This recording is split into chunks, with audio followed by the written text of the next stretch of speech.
అమెరికాకు కాబోయే అధ్యక్షుడు డొనాల్డ్ ట్రంప్ తనకు అత్యంత సన్నిహితుడైన కశ్యప్ పటేల్కు కీలక పదవి కట్టబెట్టారు. ఇప్పటికే భారత సంతతికి చెందిన పలువురికి తన పాలకవర్గంలో చోటు కల్పించిన ఆయన గుజరాత్లో మూలాలు కలిగిన కశ్యప్ పటేల్ను FBI డైరెక్టర్గా నియమించారు. అత్యున్నత పదవిలో నియమితుడైన భారత సంతతికి చెందిన వ్యక్తిగా ఆయన నిలిచారు.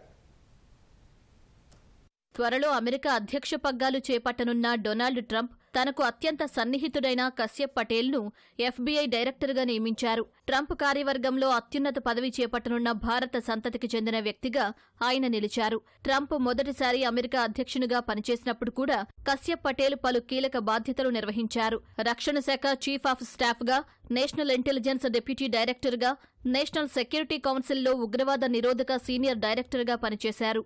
60కి పైగా జ్యూరీ ట్రయల్స్ నిర్వహించారు. FBI డైరెక్టర్గా కశ్యప్ సేవలందిస్తారని ప్రకటించడానికి గర్వంగా ఉందని ట్రంప్ తెలిపారు. ఆయన తెలివైన న్యాయవాది అని కితాబునిచ్చారు.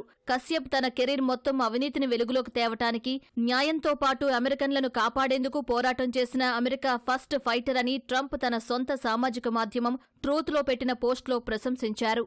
ఆయన సారథ్యంలోని FBI అమెరికాలో పెరుగుతున్న నేరాలకు చెక్ పెట్టడమే కాకుండా వలస వచ్చిన నేరగాళ్ల ముఠాలకు, సరిహద్దుల ద్వారా సాగుతున్న మానవ, మాదక ద్రవ్యాల అక్రమ రవాణాకు అడ్డుకట్ట వేస్తుందన్నారు.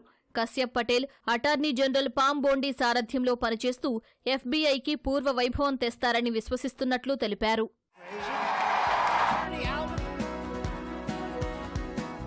కశ్యప్ పటేల్ కుటుంబ మూలాలు గుజరాత్లో ఉన్నాయి. ఈ విషయాన్ని ఆయనే పలుమార్లు స్వయంగా ప్రకటించుకున్నారు. ఆయన తల్లిదండ్రులు తూర్పు ఆఫ్రికా దేశస్థులు. తల్లిది టాంజానియా, తండ్రిది ఉగాండా. 1970లో కెనడా నుంచి అమెరికాకు వారు వలస వెళ్లారు. 1980లో న్యూయార్క్ గార్డెన్ సిటీలో జన్మించిన కశ్యప్ వర్జీనియాలోని రిచ్మాండ్లో డిగ్రీ, న్యూయార్క్లో న్యాయ విద్య అభ్యసించారు. ఆ తర్వాత ఫ్లోరిడా వెళ్లిన కశ్యప్ పటేల్ ఆ రాష్ట్ర పబ్లిక్ ప్రాసిక్యూటర్గా 4 ఏళ్లు, మరో 4 ఏళ్లు ఫెడరల్ పబ్లిక్ ప్రాసిక్యూటర్గా సేవలందించారు.